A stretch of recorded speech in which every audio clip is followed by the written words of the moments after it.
What is up, guys? Welcome back to the Meaning Of Podcast, the podcast where we talk about your favorite filmmakers and the deeper meaning within their films. This week, we are very excited to be joined by Mr. Scott Mantz, the legendary Scott Mantz, to talk about the legendary movie Citizen Kane. What is up, Scott? What is up, Ace? Thank you so much for having me on. I got to say, this is going to be the Citizen Kane of podcasts. There you go. Absolutely. The Citizen Kane of Citizen Kane podcast or Citizen Kane conversations. Joining us here as well, obviously, we have RB3 and Sabrina. We just did a video talking about Citizen Kane. I thought it'd be very interesting, Scott, to interview RB3 and Sabrina, considering they're so young, to talk about this movie that's kind of old, especially considering how long it's been legendary and how long it's been a timeless piece in Hollywood. So you can go check out that video on the First Cut YouTube channel. I thought it was a very fun conversation that we had, but this conversation is going to be a little bit deeper. We're going to talk about the themes of Citizen Kane, which there are plenty to get through, a little bit of the creation behind it. But the first thing I want to open up the conversation, Scott, is something that I'm not super familiar with the background and the production around this movie. But one thing I do know is the Orson Welles of it all. And I know that Orson Welles was considered an outsider. Obviously, he's a legendary radio storyteller, but coming into Hollywood and giving that filmmaker autonomy that he was given by RKO Films was something that was pretty dramatic in Hollywood. And he wasn't really well accepted when he came in right away. So people were kind of trepidatious to see what Citizen Kane is all about. But the fact that he is, and I know we're going to talk a tiny bit about Mank, the how much he developed this film and how much of his heart he put into it. But I have to talk about the Orson Welles of it all because he is also the director of it, the star of it. A lot of the heart of the film is Orson Welles. Tell me a little bit about that story and how that was something that was so dramatic and shifting inside the Hollywood system. Well, first of all, got to turn back the clock to like 1939 and 1940. For a 24-year-old filmmaker who'd never made a movie to be given complete freedom and autonomy to make a film, like even by today's standards, complete autonomy, final cut, all that stuff is so rare. You have to earn that.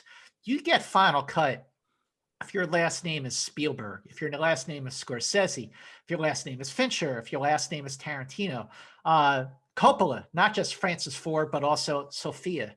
But back in 1939 and 1940, everyone in Hollywood was looking at Orson Welles going like, who the hell does this guy think he is? What the hell makes him so special? Now, while he really got his chops and earned his reputation on stage with his production of Othello and Hamlet, it was really the 1938 broadcast, the radio broadcast of War of the Worlds, that made him a household name and a force to be reckoned with.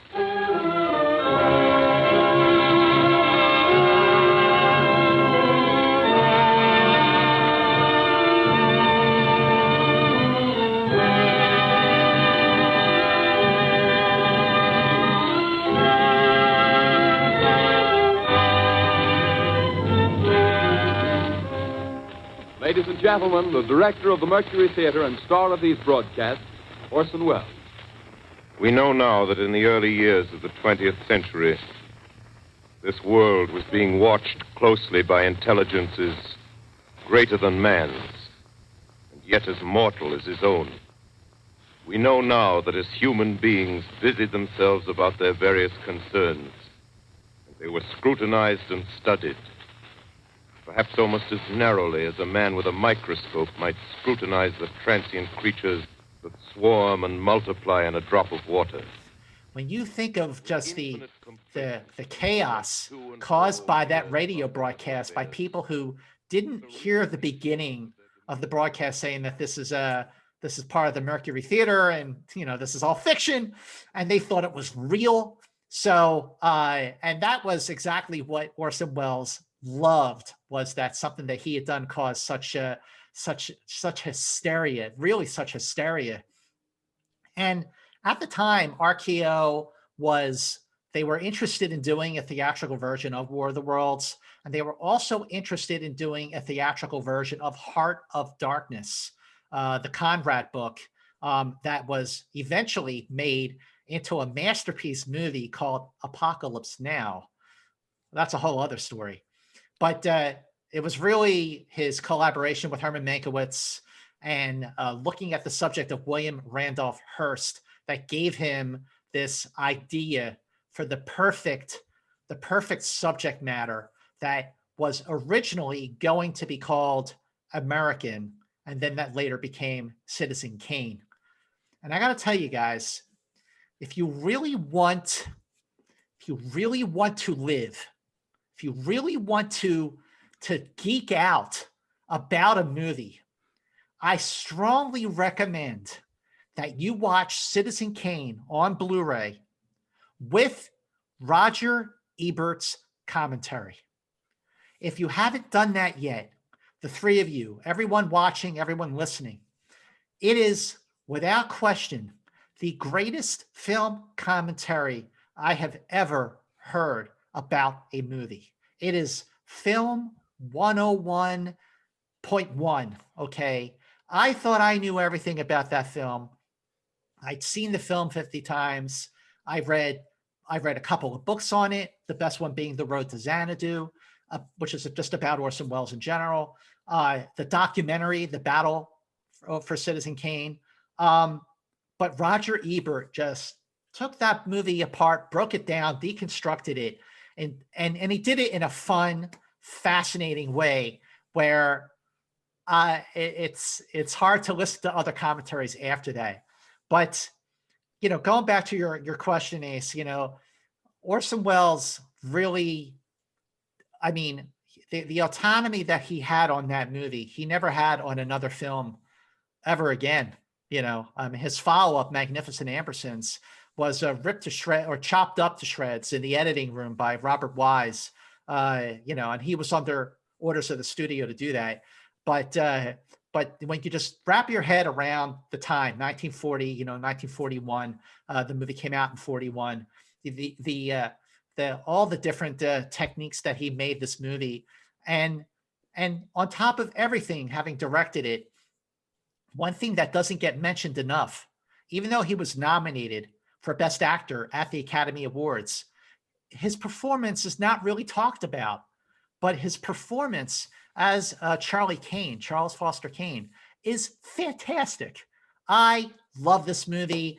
I could watch it right now, and one of these days, the four of us have to do a commentary on it. I think that'd be a lot of fun.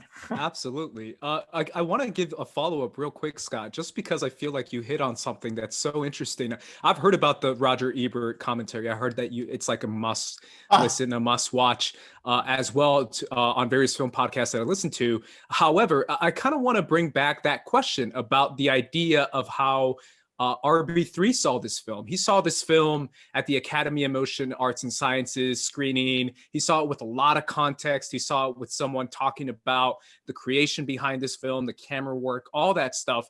How much of that is relative to enjoying this film? Because I do feel like there might be an audience, maybe 20 years from now, 30 years from now, who won't have almost any context behind this film because it's so old and they just watch it.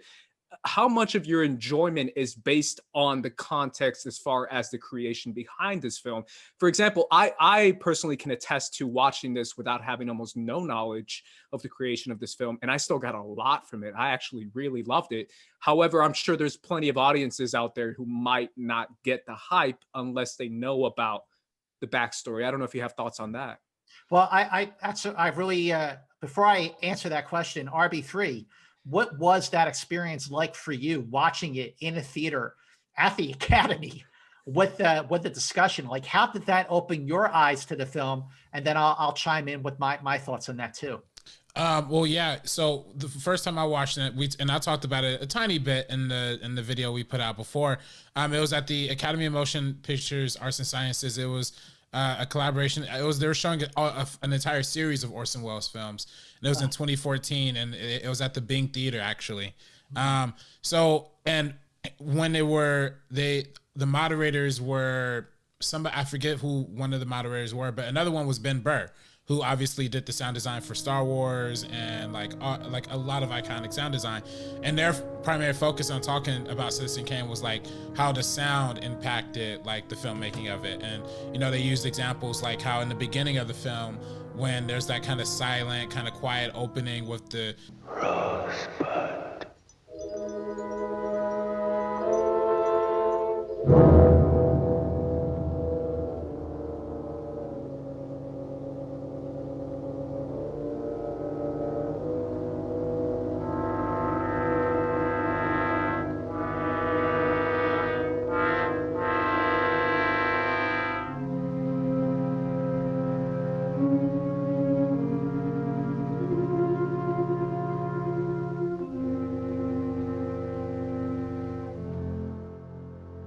It ends on a quiet note, and then it blasts in your face again with the News on the march.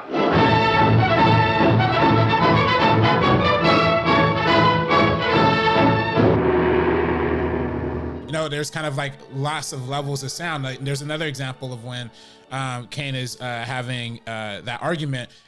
You're making a bigger fool of yourself than I thought you would, Mr. Kane. I've got nothing to talk to you about. You licked. Why don't you... Get out. If you want to see me, have the warden write me a letter.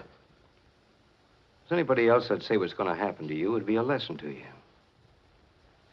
Only you're going to need more than one lesson. You're going to get more than one lesson. Don't worry about me, Geddes. And as, the other person's walking out, you can just hear the volumes going lower and lower. I'm Charles Foster Kane. I'm no cheap, crooked politician trying to save himself from the consequences of his crimes. Geddes! I'm going to send you to Sing Sing! Sing Sing, Geddes! Sing Sing! Almost like he's getting lonelier and lonelier. Mrs. Kane?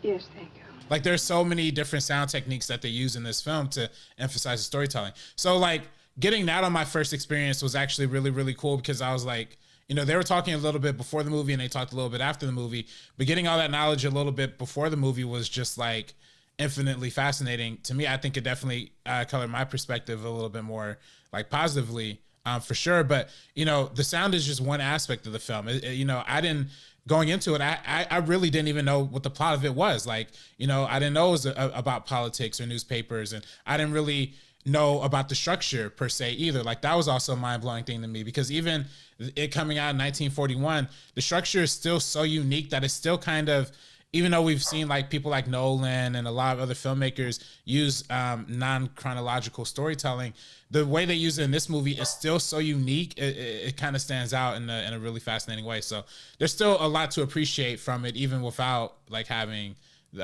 information about certain aspects of it. I'm glad you said that, RB3, because the short answer to your question, Ace, is the structure, or rather the technical prowess of the film, the way the movie was made.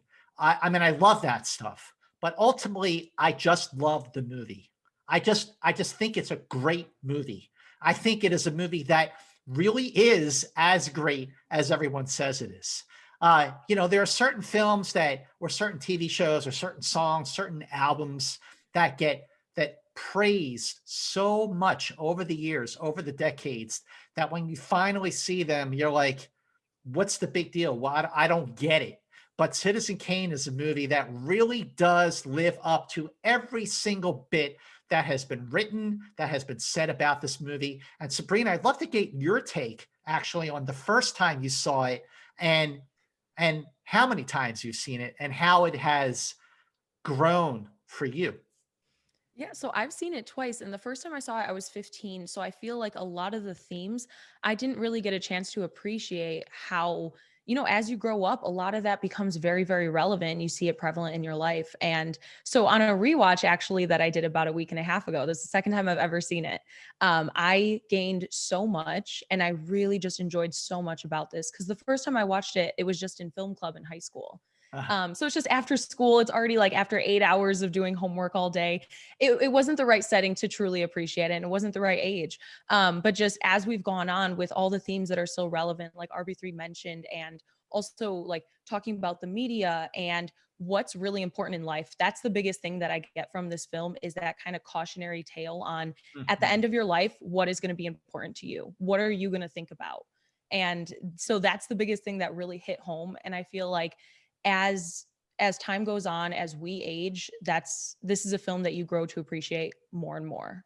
Absolutely. And going back to answer your question, Ace, it really is just a great movie. I mean, the first time I saw it, it was on cable. I mean, I was, let's see, I must have been, 16 or 17 at the time.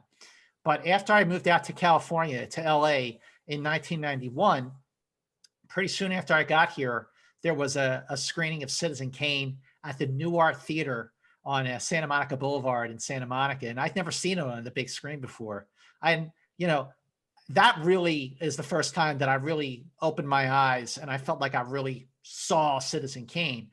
And, over the years, since I've read books about the making of the film, since I read that book, The Road to Xanadu, which is a fantastic book about just Orson Welles, his life up to the point when Citizen Kane was released. So it's really just like about the first part of his life.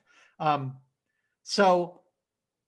then going back and watching Ebert's commentary and just the things that he pointed out, the way the movie was made elevated the film for me even more. And then the times, like you pointed out at the top of this conversation, just how he was like a boy wonder, and how he just made this incredible film that didn't really do well at the box office. It lost Best Picture to How Green Was My Valley.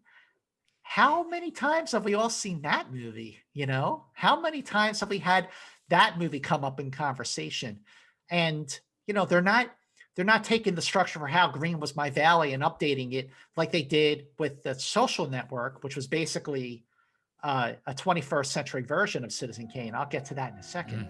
But really, the opening shot of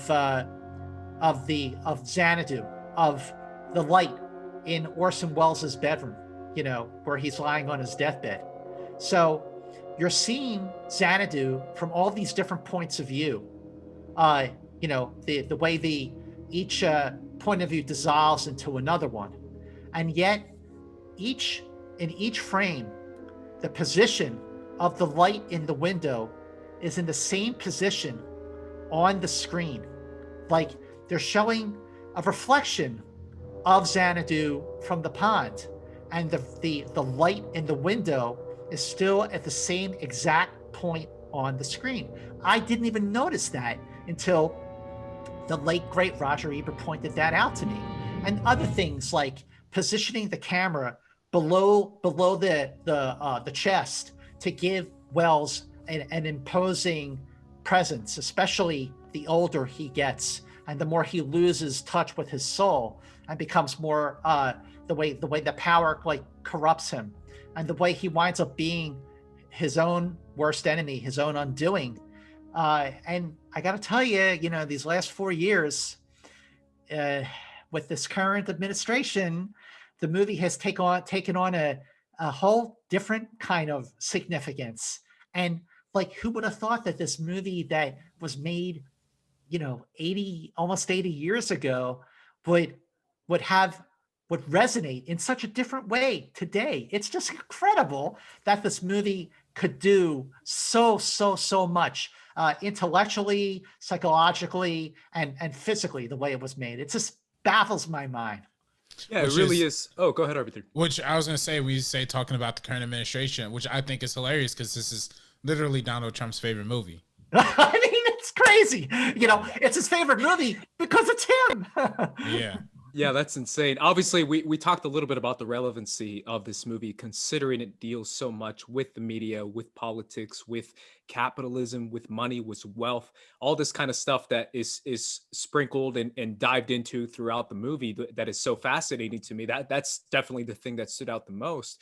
I want to go back a little bit on Orson, because I do feel like there's something to be said about the idea of a first-time director, but at the same time a storyteller, right? And the transfer of storytelling from radio into filmmaking. And also I'll throw this to you, Sabrina, the idea of the actor filmmaker, the Ben Affleck of it all. Obviously Sabrina's a fan of Affleck, but it's that idea, right, where it's like he's in front of and behind the camera, he's the filmmaker, he's trying to do something dramatic. What did that stand out to you, Sabrina, as far as like this guy is the one in front of and behind the camera? Yeah, it's exactly what Scott said. He said boy wonder. That's the kind of word that I think of, boy genius. Exactly. Like everybody labels him as that. And when you think of Citizen Kane, you think of Orson Welles 100%, because he had his hand all over it, and it's genuinely his masterpiece. And it's just absolutely insane to think about how young he was when he created this film and how it stood the test of time. And I wonder when he was making this film, genuinely what was going through his head, if he really believed that this was going to be something that was entirely groundbreaking and something that people were going to be talking about on a podcast like this 80 years later. That's just something like, when you're making a masterpiece, do you know you're making a masterpiece? That's kind of the first thing that rolls into my mind. I'm wondering where his kind of mindset was when he's doing all these groundbreaking things in film. Like RB3 said, that narrative structure and all the camera work, the lighting, the way this entire story is told, the framing of the shots, and how you have everything in focus. It's stuff that's so interesting. And if you look back now, especially our generation, RB3, we've seen it so like throughout everyone's filmography, a lot of directors that we love. And so it's not anything groundbreaking, but if you're aware of the history of cinema and you look back at that time period, you realize how important it really was. You know, that is a great point, Sabrina, because people from our current generation who've never seen Citizen Kane, who may watch it, they're just watching the movie with and the perspective they bring is for the movies that they're watching these days. People don't realize that what he was doing had never been done.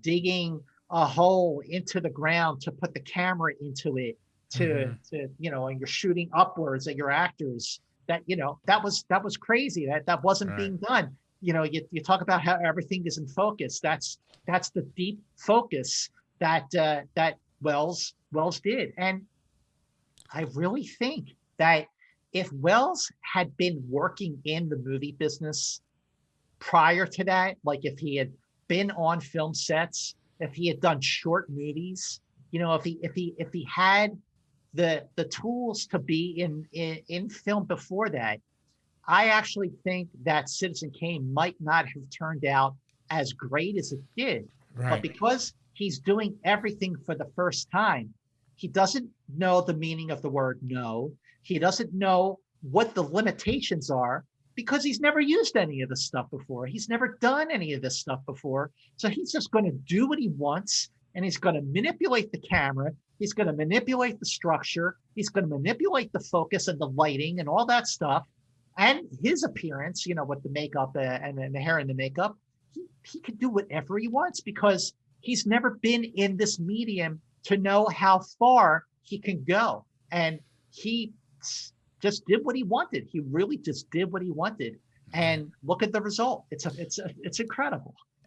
And I think, you know, Scott, I think you hit it right on the head. It's like the not knowing what not to do, right? And because when you work in like a filmic kind of structure, you kind of get this idea of like, here's the formula that you kind of need to go with. But when somebody who is creative and coming from another medium is embracing, which, you know, film does derive from theater. So there is kind of like this natural transition from film studios to theaters as to from theater to film and the concept of film and filmmaking, but he kind of just took a lot of that principle and just kind of threw it out the window and really emphasized in a lot of ways. And I think his background in radio also helped with the sound aspect of crafting the story, which I think is a big part, and also the structure and the writing. And it's funny because he did conceptualize a lot of stuff by himself, and he did do a lot of stuff by himself, but the RKO Pictures, when they were financing this film, actually gave him a lot of like really great support. The cinematographer Greg Tolman is considered one of the best cinematographers in the world. He died at a really young age, unfortunately, at like 41 or something like that. But he is often credited with shooting some of the most iconic films like The Grapes of Wrath and The Best Years of Our Lives, and of course Citizen Kane. And a lot of times when Orson Welles is kind of coming up with these ideas, it took people like Greg Tillman or like Herman Mankiewicz in terms of the scripting side to help conceptualize that. So and Herman Mankiewicz actually was one of the top Hollywood underground writers during that time too. So the RKO president, whose name was George Schaefer, if I'm not mispronouncing that, actually gave a lot of like support to Orson Welles to kind of make sure that his crazy wacky vision was like given the most most attention and most kind of advanced level quality. Yeah, but when I think of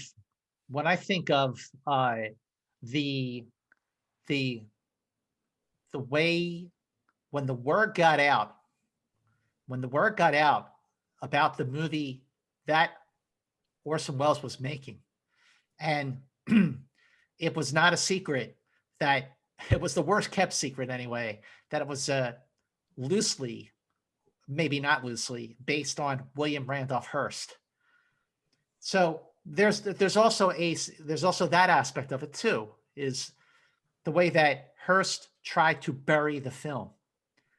I mean, talk about the tail wagging the dog here, that Hearst was at the top of his game at that time with his newspaper Empire, and that he would not let any of them advertise that that Citizen Kane was playing in theaters, and that he put pressure on RKO to destroy the film. I mean, it was like, and there was that battle.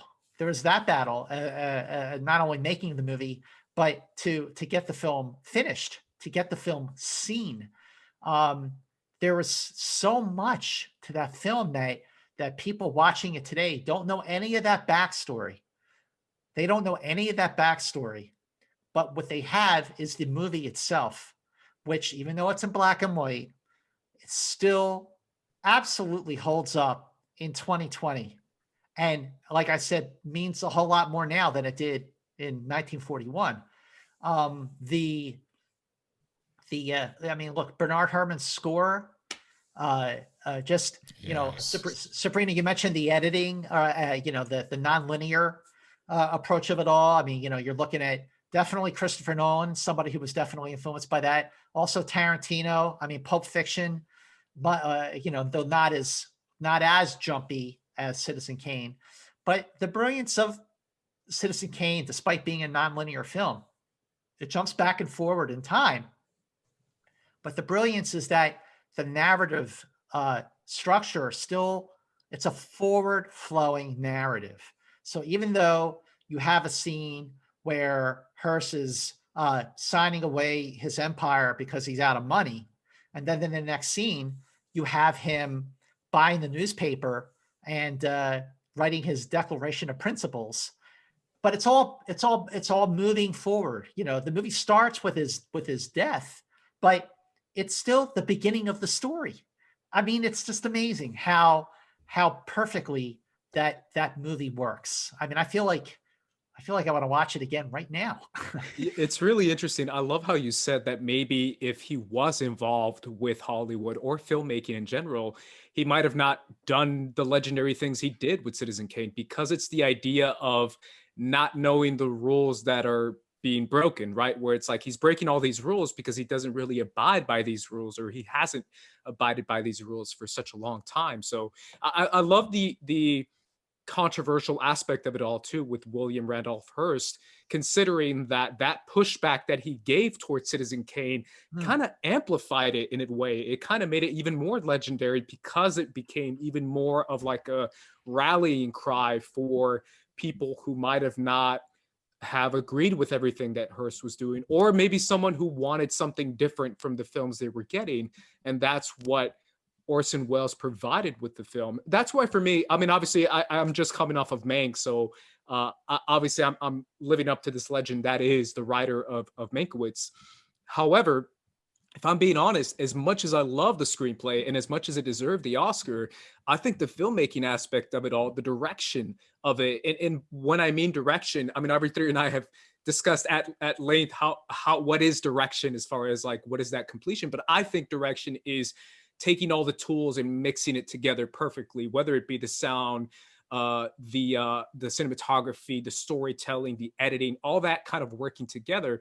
I think that's where it becomes perfect. And if he really is the director, which he is, I think Orson Welles, you know, there's this debate of like who deserves more credit, Orson or Mank. I would give it towards Orson just based on the completion of everything coming together, not just one singular portion of it, but adding the screenplay into the great cinematography, into the great score, into the great storytelling aspect. I think he makes it work so well. And the pacing of it, I mean, obviously we haven't gotten there yet, but the pacing is goes hand in hand with the editing. But the pacing of it to me is just perfect, right? Where it's just, if he did go full Mank with the script, it might have been a little too much or too long. But the fact that he decided to cut what he cut out of the movie and to hold back a little bit, I think that gave it even more of a credit for making it a great movie. You know, the thing is about the screenplay, you know, this was definitely brought up in the documentary, you know, The Battle for Citizen Kane, and also there was a film that came out in 1999. It was an HBO movie called RKO 281, and Liev Schreiber plays Orson Welles, and John Malkovich plays Mankiewicz, and that movie is terrific, by the way. That's another thing I would highly recommend watching.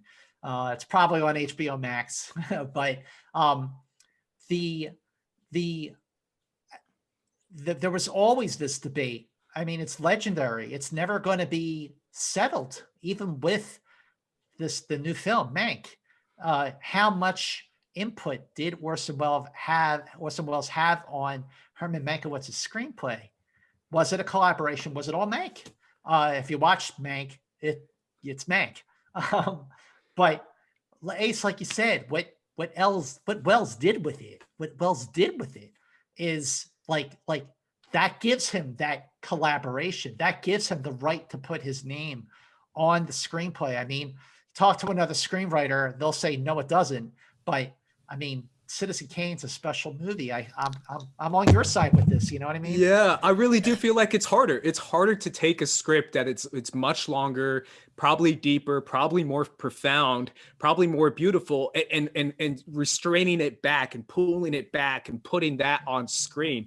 I think that's even more difficult than even coming up with it and writing it. I don't know, RB3, what do you think? Well, I mean, I think to me, I mean, I think Orson adapted the script, and I think that's part of the writing process too. And I think, you know, when you look at sequences like the news of the news of the march in the beginning, or like another news reel that happens that kind of highlights some other passages of time, like they use like these little tiny moments to give you a lot of information. Like, you know, they reveal, you know, his, like in one of the news package montages, they reveal that, you know, his wife and his kid died in a car accident. And then, you know, even as small as the detail is in the first newsreel, when they show Susan's name in the beginning, her name is like misspelled by a letter because they put a little Z instead of an S right there.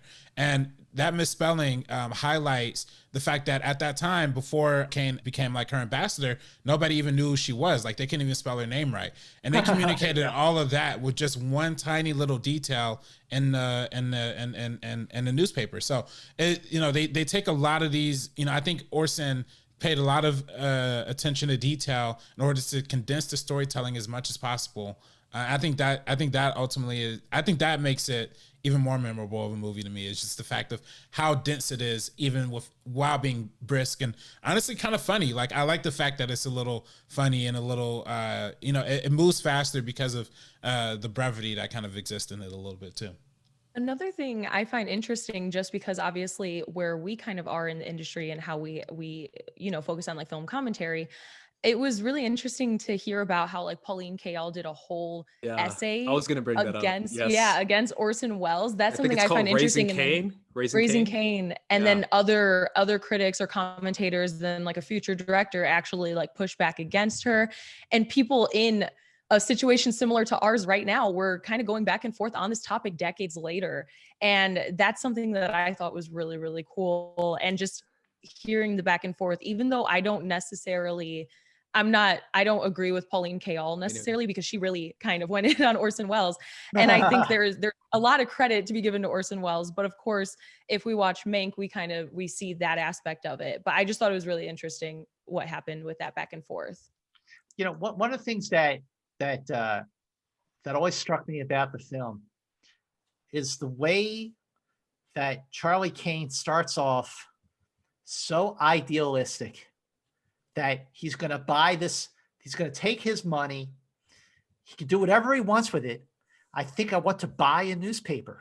Like his stepdad is furious. But those first scenes when they buy what is it, the Chronicle, right?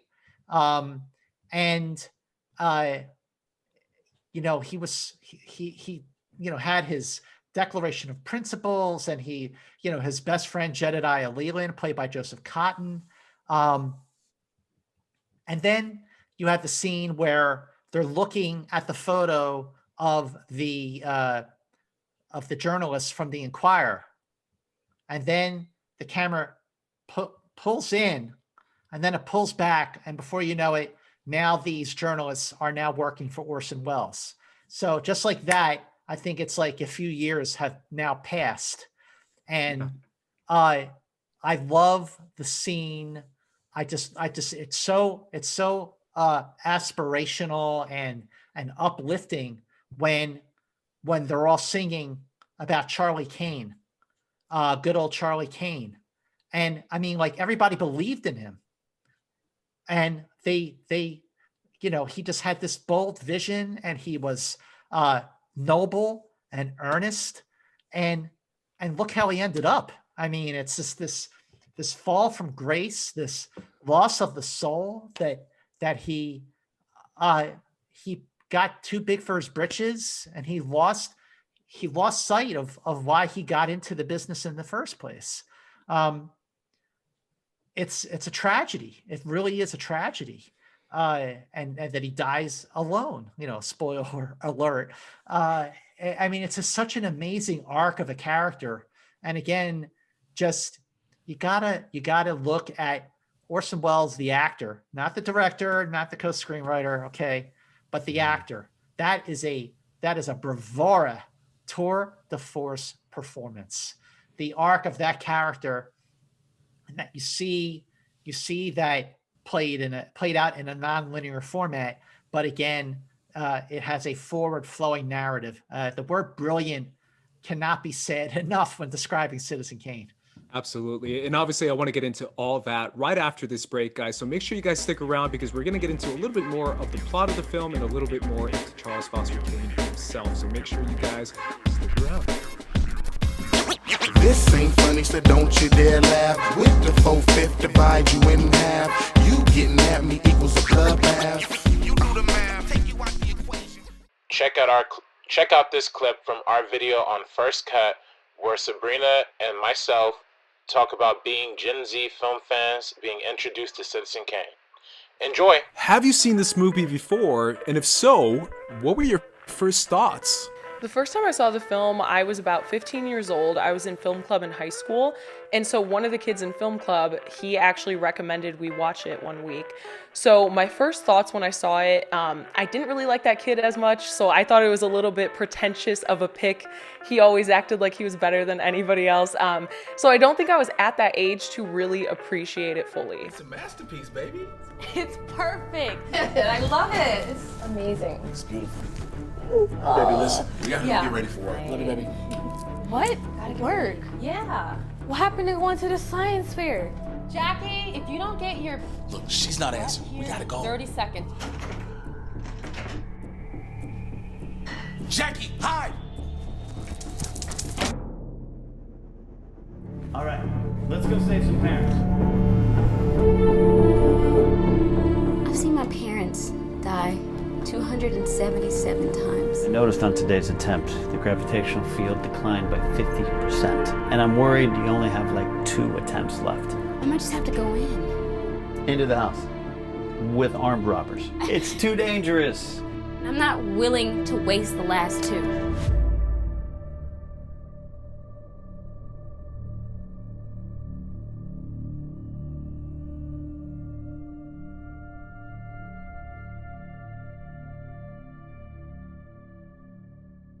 Check out our new website on geeksofcolor.co/first-cut to check out our reviews, our videos, and articles that pertain to everything First Cut related.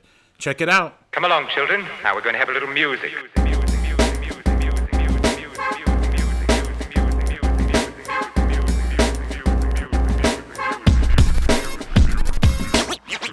What is up, guys? We're back talking about Citizen Kane. I want to move on to the plot of this film. Obviously, it centers around Charles Foster Kane. There's so much here. There's a lot about who tells your story, being a storyteller. There's a lot about corruption. There's a lot about a fall from grace. But the first thing I want to talk about is this kind of idea of how money can be a detriment to people's morals and principles and ideologies when they want to accomplish something, but then when they're overwhelmed with this type of wealth or power or love and recognition, as Charles Foster Kane starts to get. To me, it centers around the scene that you mentioned, Scott, where when I started watching this movie, again, I don't have a lot of context as far as like the history of this movie and all that. So to me, it was like a first time watch. I was like, oh, this is awesome. This guy is like rejecting his wealth that he inherited. He just wants to buy a newspaper. And he made a declaration of principles, which I thought was so cool. I was like, this guy is like a kind of like those leaders that are rising up now, rejecting like super PAC money and all this type of influence coming into politics, where I was like, he's doing this for the newspaper angle. Don't you think it's rather unwise to continue this philanthropic enterprise? This inquirer that's costing you $1 million a year? You're right, Mr. Thatcher. I did lose $1 million last year. I expect to lose $1 million this year. I expect to lose $1 million next year. You know, Mr. Thatcher, at the rate of $1 million a year, I'll have to close this place in 60 years. And then we start to see how that actually works, how him speaking for the working class citizen and the people is actually beneficial to him. And then eventually we get to that scene where we get the dancing girls and he buys the Chronicle and everyone starts to sing his name and chant his name. I was like, ooh, I don't know, man. I don't know if that's a good look. I don't know if that's a good idea for someone who's attempting to be so selfless to all of a sudden have this grand party and everyone's chanting your name. And then in that same scene, Scott, his friend Leland actually says that. He says, you know, hey, you know, who are these people? And these are the writers for the Chronicle. And he's like, aren't these the same people that we were kind of fighting against? And they were like, yeah, but you know, Charles Foster Kane, he's going to change these guys. And then Leland responds, he's like, is he going to change them or are they going to change him? And I was like, whoa, that's the line of the movie for me. They're going to change him first. Yeah. And I was like, to me was like the line of the entire film, where I was like, that's it right there, where he starts to become the same people that he was going against.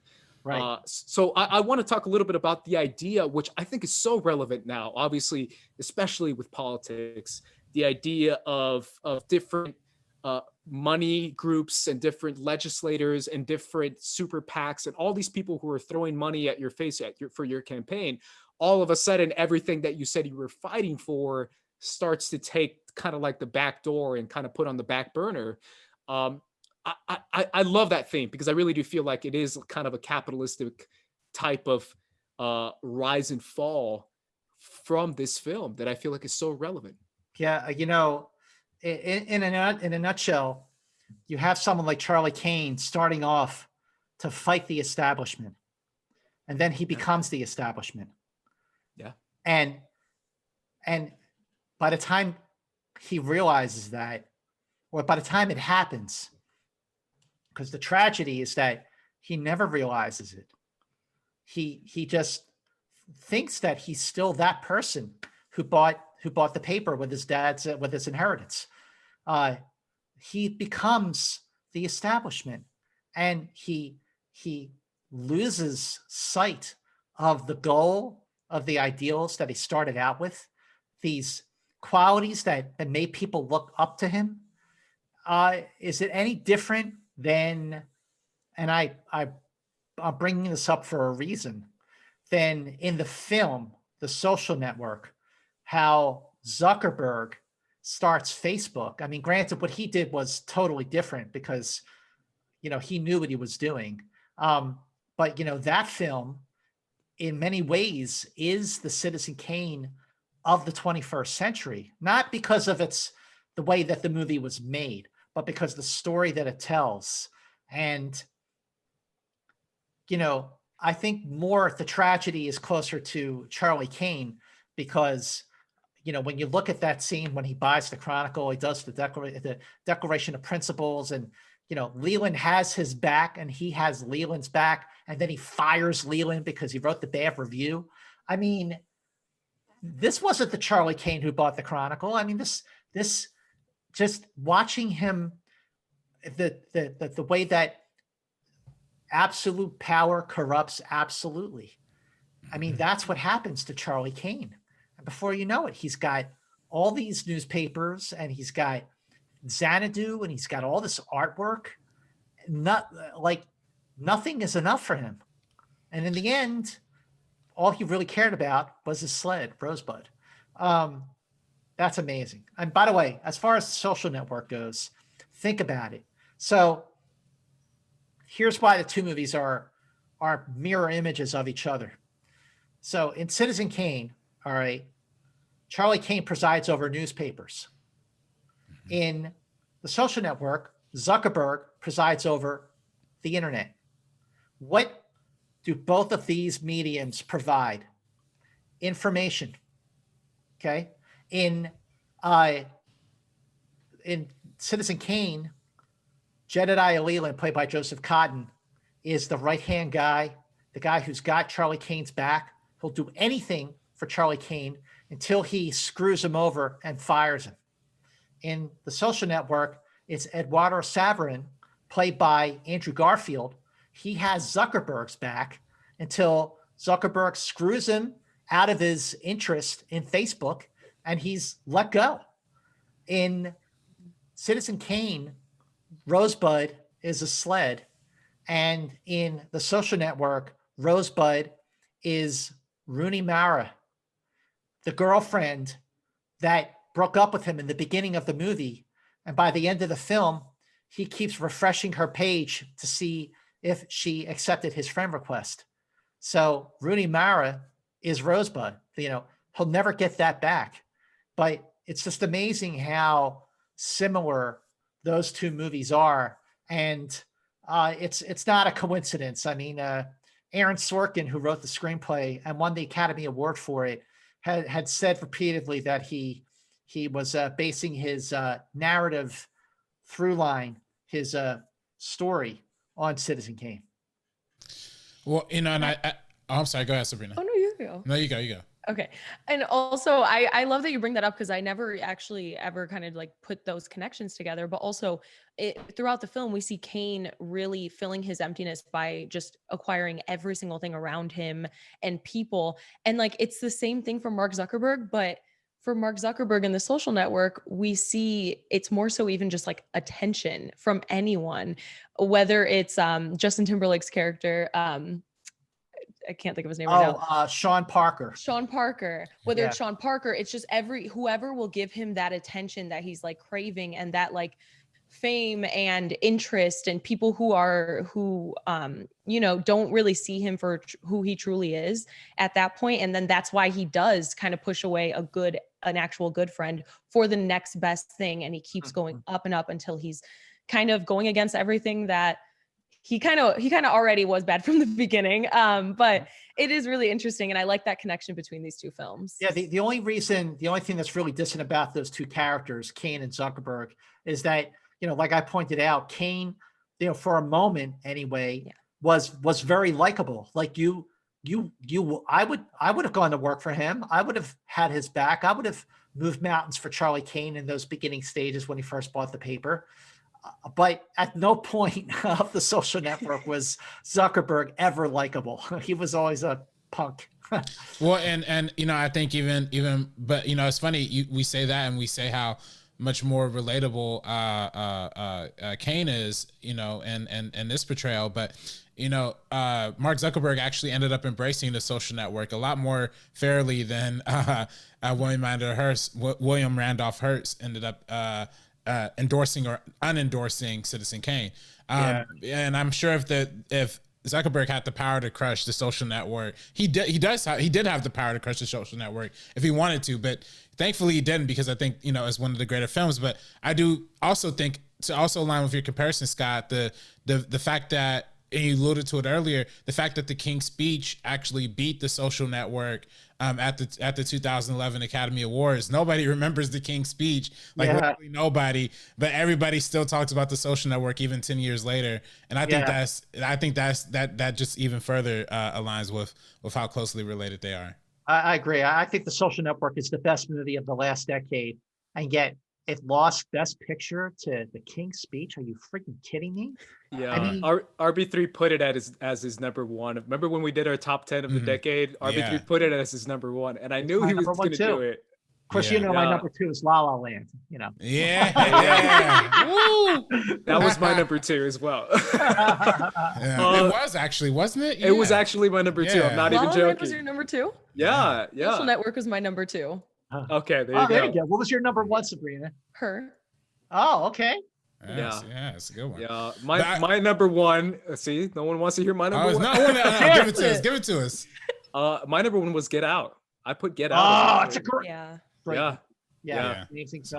I think it's you watch it every time and you get something out of it. So, but before you jump back into it, Andres, I do want to say, going off of comparing the Social Network and Citizen Kane, and obviously what the deeper meaning of Kane was, right? We're talking about how he had this kind of fawning charisma and this really great ambition. But, I think it really came down to this kind of fundamental lack of love, and this idea of him wanting to try and buy as much love as he possibly could. And, there's a line in the movie that I just think just stands out completely. When somebody tells him you only want people to love you on your terms, and he says, cheers to that. Loving on your own terms are the only terms that matter. That's the only terms people think about. And you think about that, and you think about the scene in the beginning when he's getting shipped off to boarding school, from his parents' house, and he really wanted to boarding school and to live with his eventual stepfather, who he gains his inheritance from. He really wanted to live with his family, but his family, but his father was abusive. Your Honor. I'm sorry, Mr. Thatcher. What that kid needs is a good thrashing. That's what you think, is it, Jim? Yes. That's why he's going to be brought up where you can't get at him. That kind of lack of love and lack of compassion really, I think, equates to and is the reason behind a lot of that, like like pulling and grasping at straws that he's trying to go for, even as far as trying to be a politician. And, you know, that's kind of like the whole idea with, like, you know, getting as many people to love you as possible. That's kind of what politics is. It's just basically like a glorified popularity contest. So. And he's never going to get what he wants. He's never going to get what he feel like he needs, which is why he does go into the politics, which is why he does buy everything he can. And it's never enough. It all goes back to the love and the compassion that was missing from his upbringing. And, you know, that's a big thing that, you know, if Charlie didn't have that, and he spent his entire life trying to get it, not knowing what it really meant. And in the end, he ended up alone. He died alone. I mean, it's a Shakespearean tragedy is what it is. Yeah, it really is. And a lot of it to me, and maybe this is just me, RB3 and I talk a lot about politics, but to me, it felt like a very a political aspect of a lot of Democratic candidates who come in with very good intentions, a lot of like, you know, let's do this for the workers, let's do it for the social class. And they just get so rich and so much money that eventually they're saying these terms and these things. There's that scene, obviously, when he's fighting against that candidate that he's fighting against, in that scene when he goes into his mistress's house, where he's still saying the same things that he said on stage, but it doesn't hit as strong, because you can tell like you're kind of similar, like you're saying these things, but then the next scene he says, the people will think what I want them to think, which he says, I believe, like right after that scene, which kind of takes away from his, you know, like, you're corrupt, you're bought out. And it's like, well, yeah, but you're also saying like, you're going to make people think what you want them to think. You're not much better either. And it's not even the affair of it all. It's more about your own ego, your own hype that you're so bought into now that even you're like, you know, I'm for the working class social person. And it's like, that's not even true anymore. He's not showing remorse. Yeah. He's not showing remorse that he is bought into his own hype. And that's a great analogy about the politician of it all. So the Democratic sort of politician, you know, when you were describing the way he was beloved and looked up to, and that he got involved with a scandal, I thought of Bill Clinton while you were saying. I thought of Clinton as well. Yes. You know? So that's a great point of view, my friend. Yeah, thank you. Yeah, and to me, a lot of it too has a lot to do with, and I guess we can conclude with this. The question that I ask RB3 and Sabrina, and I'll ask you, Scott, legacy, right? Where Charles Foster Kane did a lot of good. Like he really did. Like, we can't ignore the good he did, but what wins out, right? What will he be remembered by? And these newspaper writers trying to come up with like, what is Rosebud? What does he mean? Like, what is Charles Foster Kane's legacy? What did he accomplish in his life? How will he be remembered? And I thought that was such a fascinating concept inside this movie, because you're like, well, this is the guy who like bought this newspaper and gave a lot of people jobs and started talking about issues that were important to the working class person. That's a good thing. And then we look at like, oh, he's an abusive husband. Like, he hits his wife, he tortures her, he abuses her, he buys stuff he doesn't need just so he can be surrounded by it. He manipulates the media and the critics as far as plays, and he tortures his wife because of it. There's a lot of bad. And I'm like, to me, that is a fascinating question too, as far as like, what is your overcoming legacy? So I don't know if you have any thoughts on that.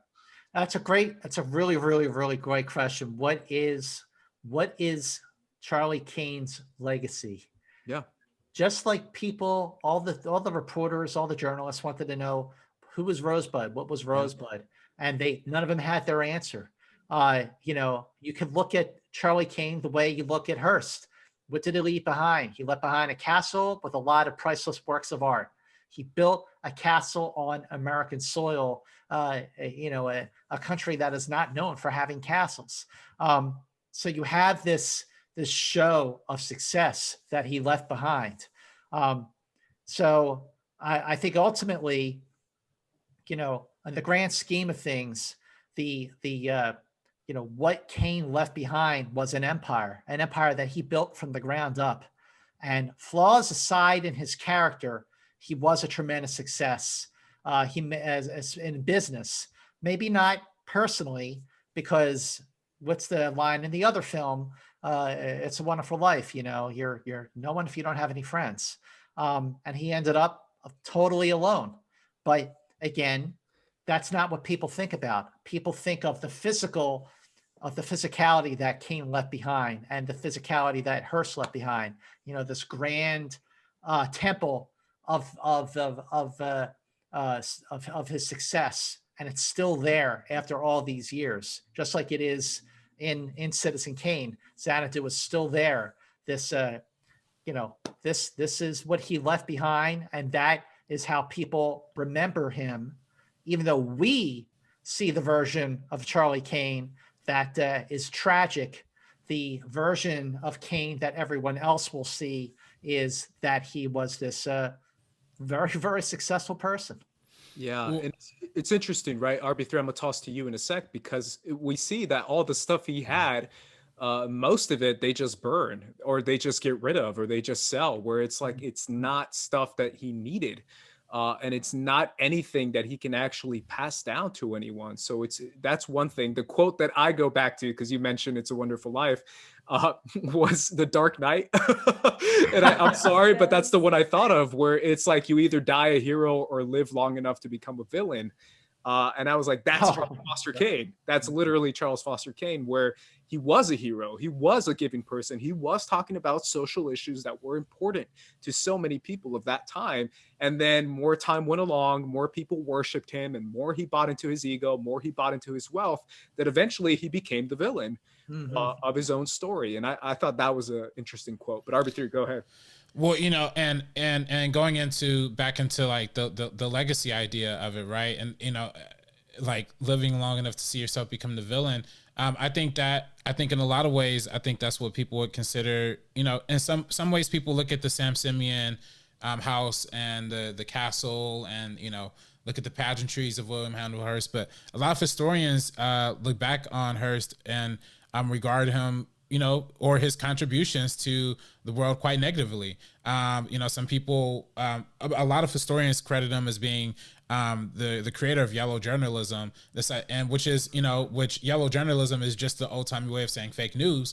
Back in the day, and that's what he pumped out a lot of that. And that's why his newspaper business actually failed, was because he pumped out so much yellow journalism and fake news in opposition to Franklin D. Roosevelt, who at the time was one of the most popular politicians like in the world, and who was largely popular because his presidency appealed to the working class and had a more and post World War II society that was thriving heavily on like a refunctioning economy, that kind of ended up undoing him. And as we see in Citizen Kane, that ends up being the undoing of Kane as well. Like he literally thinks he could do a better job than the current president, like in this movie. So he ends up trying to run against him and loses. So it's this kind of idea of like thinking you're helping people by overcoming like the greater evil, but in turn he was the greater evil the entire time because he was letting his ego get in the way. And there should be this kind of degree of separation between like the media and politics, and that degree of separation wasn't what he was condoning. He was being unethical from the beginning, even though he had good intentions and this principle of when he started, he was betraying those principles to run smear campaigns. And I think ultimately those are the kind of things you end up paying the price for long term too. So Hearst, and frankly, a lot of people today know William Wyndham Hearst too as the guy who tried to squash Citizen Kane. I'm sure if you actually polled a lot of people, you wouldn't know a lot of people who know William Random Hearst. You know a lot of people who know his castle, and you know a lot of people who would know the fact that he killed Citizen Kane. But I don't know a lot of people would actually know the newspapers that he created or the things that he was responsible for, the positive things. I think in long term, the history looks at the bad things in your life way more than the good things. Yeah, exactly. And I think that's the case with a lot of celebrities. I think that's the case with a lot of politicians. Even after they're gone, they're still looked at very heavily and critically. So, yeah. Sabrina, go ahead. Yeah. Yeah, my dad's from Mexico, and when he moved here, he got really into American history. And so about 4.5 years ago, he came to visit me in Los Angeles my freshman year of college, and he was like, let's go on like a trip. Let's go see this castle. I've wanted to see it forever. He didn't tell me anything about it. So I didn't even realize until about a week and a half ago that I went to Hearst Castle 4 years ago. And I just thought that was really interesting. And because everything Scott was saying earlier, just kind of about this castle, and yeah, this castle lives.